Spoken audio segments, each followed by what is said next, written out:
Mumbai style આપણે પાઉંભાજી બનાવવાની છે, પણ લોયામાં બનાવવાની છે ફ્રેન્ડ્સ। તો લાલ ચટક અને એકદમ ટેસ્ટી પાઉંભાજી બનાવવા માટે આપણે એક લોયામાં તેલ લઈ લીધું છે। 5-6 મોટા ચમચા ભરીને તેલ લઈ લેવાનું છે।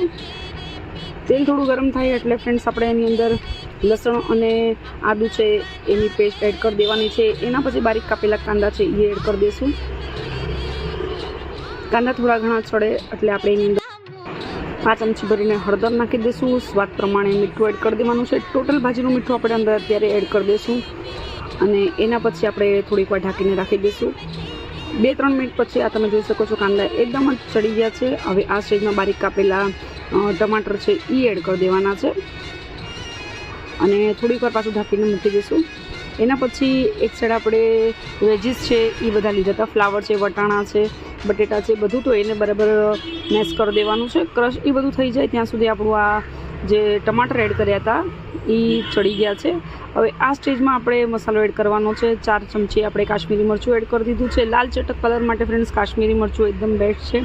તો હવે આ સ્ટેજમાં આપણી પાસે પાઉંભાજી ક્રશર છે એનાથી જે ટમાટર અને કાંદા આપણે લોયામાં એડ કર્યા હતા એને બરાબર ક્રશ કરી દેવાના છે, જેથી આખા ટમાટર કે કાંદા મોઢામાં ના આવે। તો ફ્રેન્ડ્સ આ તમે જોઈ શકો છો સાઈડમાંથી તેલ પણ છૂટું પડી ગયું છે અને લાલ ચટક એવો કલર પણ આવી ગયો છે। ને આ સ્ટેજમાં આપણે જે વેજીસ હતા ક્રશ કરેલા એ બધા એડ કરી દઈશું અને હવે આને 5 થી 7 મિનિટ માટે ઉકળવા દઈશું। થોડું પાછું ક્રશ કરી લઈશું જેથી થોડા ઘણા વેજીસમાં પણ ટુકડા હોય તો એ પણ ક્રશ થઈ જાય।